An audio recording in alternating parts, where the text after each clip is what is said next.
More STCs of the new Admech datasheets have been spotted in the wild. Today we take a look at the Skorpius tanks and the Archaeopters.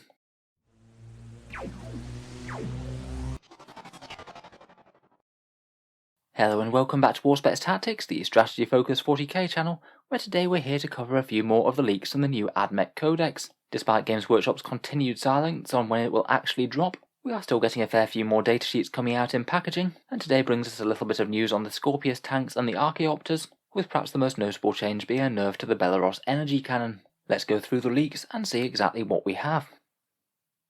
So first up, let's start with the Skorpius tanks, where we have some profiles both for the Disintegrator and for the Dune Rider. Currently the Disintegrators run at around about 150 points, and the Dune Riders are 100 points, the transport variant.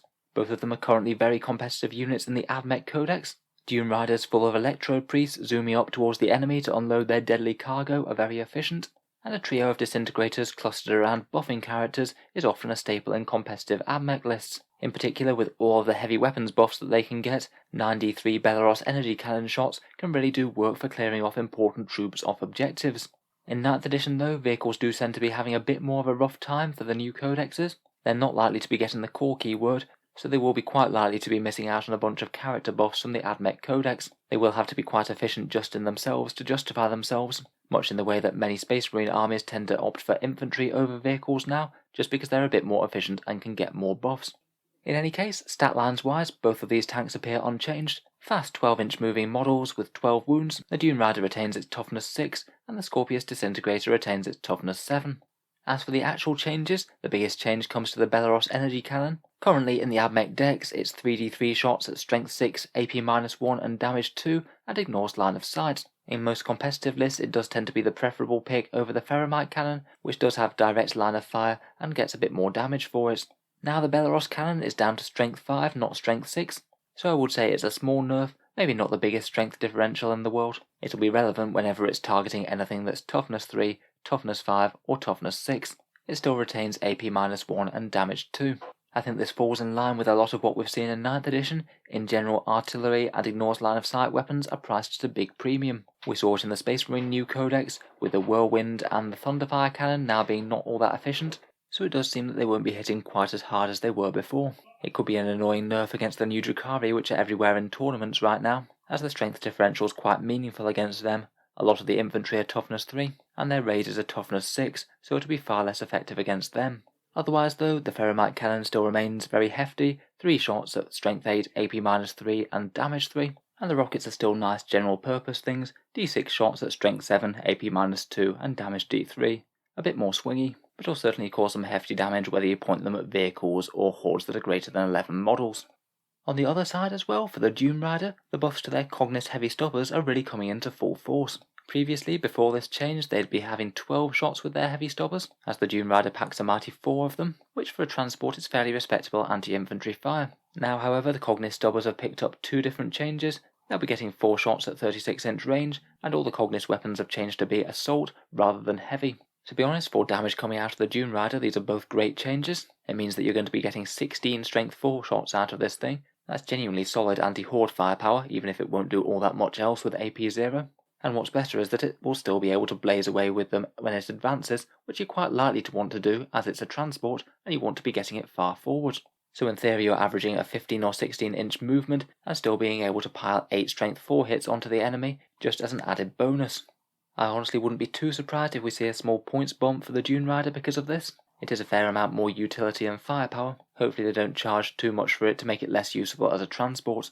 I feel with cheap transports like this, the balance is pretty fine where it becomes too high to justify the points cost for the unit being transported.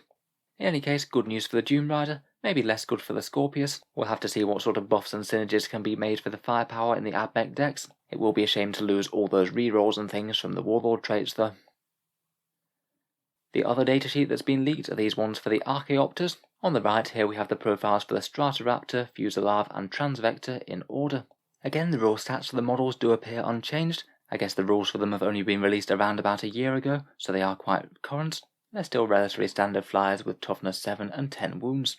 With these guys, really quite a lot rests on their special rules. In particular, I'll be looking at the Fusilave to see whether it keeps its stasis bomb special rule, the one that slows down enemy units. That was a really good reason to include one. In any case, perhaps the Stratoraptors the most interesting in terms of war gear changes. Firstly, it's interesting to see that their heavy phosphor blasters haven't actually changed. They remain at strength 6, AP -2 and damage 1. Despite us seeing the leaked datasheet for the Dune Crawler, the heavy phosphor blasters are significantly amped up. For the Onager, they've gone to heavy 4 shots each and also damage 2. I'm going to guess that the version on the Onager might now be called a different weapon, maybe something like an Onager heavy phosphor blaster, just to show that it's a step up compared with the ones mounted on the Archaeopters and the Castellan robots. The twin Cognis las cannons though certainly have seen a change.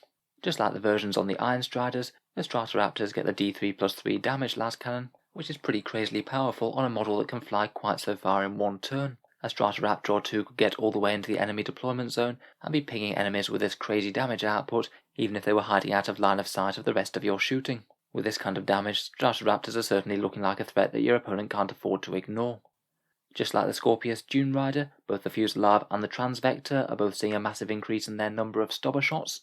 Both of them pack 4 Cognis heavy stubbers, or 2 and a twin one. So again, they're going to be blazing away with a crazy 16 shots, which they'll be able to put virtually wherever they want due to their great movement. The fact that their assault could be kind of handy for the Fuselav, occasionally that one might want to advance I guess, if it just needs like an extra few inches of move just to be able to fly over one crucial enemy unit. I really hope that they manage to keep the Fuselav quite as good as it is at the moment. I think they've got quite a nice balanced flyer that's pretty competitive though not oppressive. In particular, if there's one of the flyers that I really would quite like them to change, it's the Transvector. At the moment I'd rate it as perhaps one of the weakest Admech flyers right now. It's got good movement, but I just really wouldn't rate it over the Dune Rider, as it's got a fairly piddly transport capacity with only 6 models allowed in. I don't think it's absolutely unusable, but I think it's very rare that you'd want to pick it over the Dune Rider, just because you're going to be investing so many points in the transport compared with the points in the models that it's actually transporting. I think perhaps out of all the units in the Admech Codex, it's certainly one that I'd like to see a buff in its transport capacity or a small reduction in the points. In any case, good to see a little bit more of what the new Admech Codex will bring. Now we just need to wait for Games Workshop to actually announce the thing. I'm not sure what they'll be announcing for pre-orders tonight. I guess I'll cross my fingers for some Admech news. As always, if you've got any thoughts on the leaks, let me know down in the comments below, particularly if I've missed anything or overlooked any possibilities. If you'd like to see more of the Admech news and leaks as they come out, feel free to subscribe to Auspex Tactics. I'll certainly be trying to cover any of Games Workshop's previews, and I'll review the Codex in full once it comes out. Finally, if you'd like to help support the channel, I would just like to mention one way to do so, which is my Element Games affiliate link down in the video description. Element Games is an excellent discount retailer based in the UK. They give 10 to 20% off Games Workshop's products, and if you order anything after clicking the link in the video description, a small amount goes to help support Auspex Tactics without costing you any more whatsoever. If you were thinking about ordering in some models in the near future, you could consider using that link as a way to help support the channel, as well as get a discount compared with buying at Games Workshop. For people in the USA and Canada, I do also have an Amazon affiliate link as well. That one works pretty much the same. Click on the link, order literally anything off Amazon, a small amount goes to help support Auspex Tactics. Just something to consider if you are buying things anyway. In any case, an absolutely massive thank you for listening, and I'll hope to see you guys next time.